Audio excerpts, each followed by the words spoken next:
But generally, you tell them to embrace it? I'm telling countries, accept reality. Before we get into today's news, let's take a look at the crypto market. Well, we're here on the SOSO site and we're looking at the top 30 currencies. Bitcoin and other altcoins are down, which I mentioned in the previous video, and that's why this is suggested to you. The bull run is behind us and we have to wait and see what Bitcoin does. Then we get into the ETFs section, where crypto funds have shown. Inflow ETFs are down $400 million, and this is a huge loss for ETFs after this drop. But don't worry, these amounts will be recovered when Bitcoin grows again and altcoins follow suit. And in the Fundrise section, we see hidden projects like Rider and Voyage that were able to attract capital. And we go to the CoinMarketCap site, and here it shows us the Fear and Greed Index, which is in the fear range with the number 25. I cannot believe what the managing director of the IMF, the International Monetary Fund, an entity that controls the money around the world. They have over $1 trillion at their disposal. More than this is capitulating is saying urging countries to embrace Bitcoin and crypto, or get left behind. Let's talk about what this means for you as a Bitcoin and crypto investor and what's about to happen next. But generally, you tell them to embrace it? I'm telling countries, accept reality. Fiat money is moving digital. The developments in crypto, both unbacked and backed, they're happening with exponential speed. So yeah, you can try to lock your country away from this. Good luck with it. So yes, I'm telling my members, understand it and then decide for yourself how you're going to operate in this world. But do not close your eyes to reality. So this is Signal, the managing director of the IMF. Just put the world on notice. She's speaking to countries, she's speaking to decision makers, governments, presidents, that you can accept this a little. You can accept this a lot. What you do with crypto is on you, but you must accept reality. Do not ignore this. This is the natural evolution of money, of technology. And this tells us that even though Bitcoin continues to consolidate today, where we're going, given enough time, is in one direction. I actually feel like I've seen this movie a couple times before. Pantera Capital founder Dan Morehead echoes similar statements that he's been in traditional finance for decades. He's seen this movie before when commodities got accepted for the first time.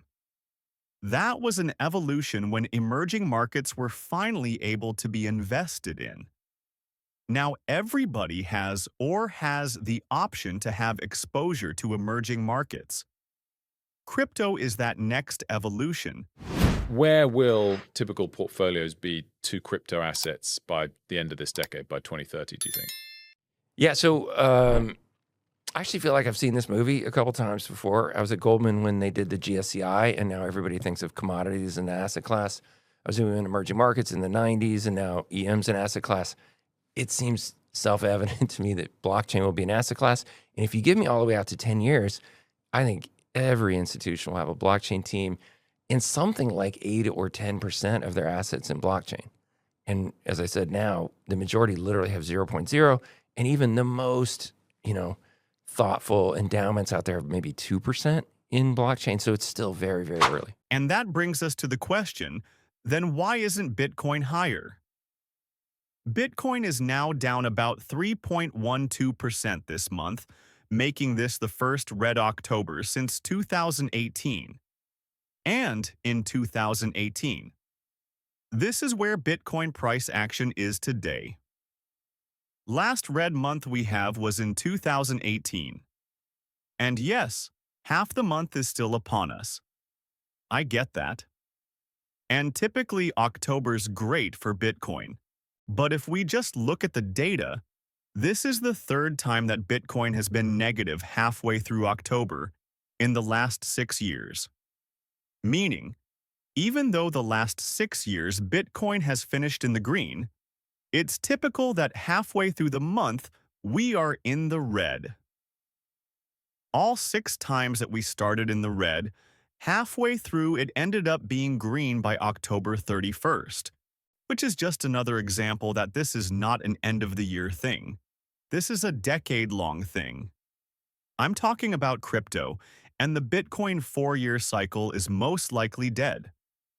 The 4-year cycle being every 4th year, or a couple years after the halving about 12 to 18 months, we had a blow-off top.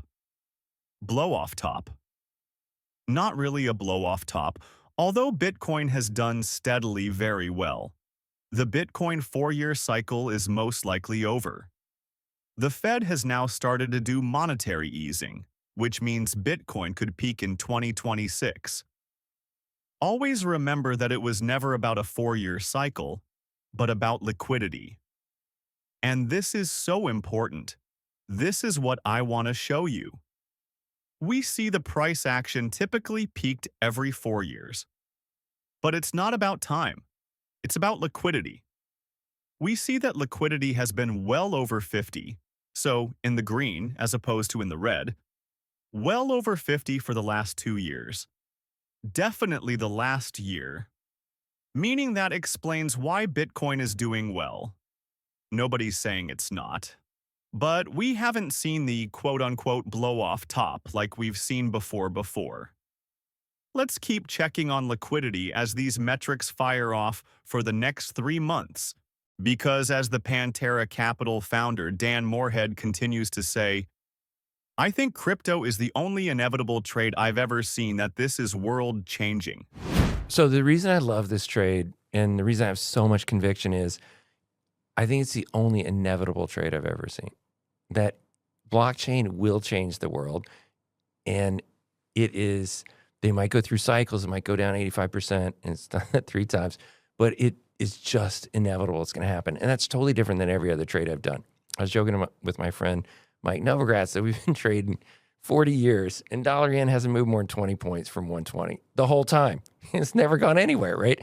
And so those trades are 51.49 or whatever. Like, if you're in a trade like that that's going against you, I don't know if you can hold on to it because, like, it's, who knows where it's going. Blockchain will be, I think, like 10x higher in 5 years than it is today. And so when it goes down to 85%, yeah, it's not fun. It's not, you don't feel smart. It's not fun, but it really will. I think it's inevitable that it will do well. And so that's what we try and encourage our investors to hold as long as they can. Well, thank you for watching my video so far. I would appreciate it if you could go and watch my previous videos to add to your knowledge in the field of crypto. I would appreciate it if you could like and subscribe, and if you could, tell me in the comments which tokens you have put in your investment portfolio. Until the next video, goodbye.